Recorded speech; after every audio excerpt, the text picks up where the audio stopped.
बता दें कि बिहार से इस वक्त की एक बड़ी खबर सामने आ रही है। भोजपुरी फिल्मों के पावर स्टार कहे जाने वाले पवन सिंह की पत्नी ज्योति सिंह का बड़ा फैसला। बिहार में लड़ेंगी विधानसभा का चुनाव। आखिर कौन से विधानसभा क्षेत्र से चुनाव लड़ेंगी? नमस्कार, मैं हूं संजीव और आप देख रहे हैं आप तक न्यूज। अगर आप हमारे चैनल पर नए हैं तो चैनल को जरूर सब्सक्राइब कर लें।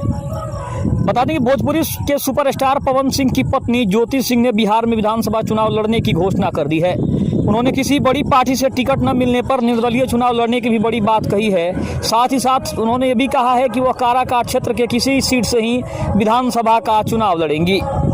भोजपुरी सिनेमा के सुपरस्टार अभिनेता पवन सिंह की पत्नी ज्योति सिंह अब चुनावी मैदान में दमखम दिखाती नजर आएंगी। आगामी बिहार विधानसभा चुनाव को लेकर ज्योति ने एक महत्वपूर्ण घोषणा की है। हाल ही में डेहरी में एक कार्यक्रम में भाग लेते हुए उन्होंने कहा कि वह इस बार काराकाट की किसी विधानसभा सीट से चुनाव लड़ेंगी।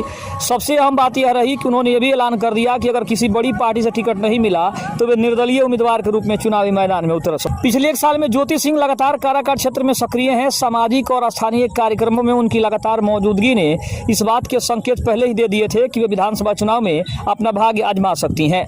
अब जब उन्होंने स्वयं अपने चुनावी इरादों को सार्वजनिक कर दिया है, इससे इलाके की राजनीति में एक नई हलचल शुरू हो गई है। ज्योति सिंह ने कहा कि उनका राजनीति में आने का निर्णय कोई तत्कालिक फैसला नहीं है, बल्कि पिछले कई महीनों की तैयारी और क्षेत्रीय जुड़ाव का परिणाम है। उन्होंने भी बताया कि पिछले 2 महीनों में उनकी किसी भी राजनीतिक दल से बातचीत नहीं हुई है, इसलिए यदि कोई दल उन्हें टिकट नहीं देता तो वे जनता के सहयोग से निर्दलीय चुनाव लड़ेंगी।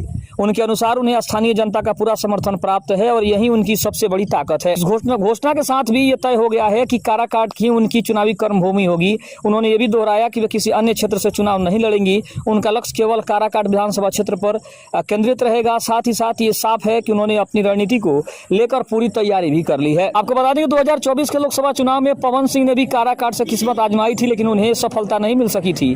उस समय ज्योति सिंह अपने पति के साथ प्रचार में सक्रिय रही थी। चुनाव के बाद वे भी क्षेत्र में बनी रही और स्थानीय गतिविधियों में भाग लेती रही। अब उनकी यह राजनीतिक घोषणा इस बात का प्रमाण है कि वे सिर्फ प्रचार तक सीमित नहीं थी, बल्कि स्वयं को राजनीति में स्थापित करने की दिशा में काम कर रही थी। खबर आपको कैसी लगी कमेंट में जरूर बताइएगा। तब तक के लिए धन्यवाद। जय हिंद, जय भारत।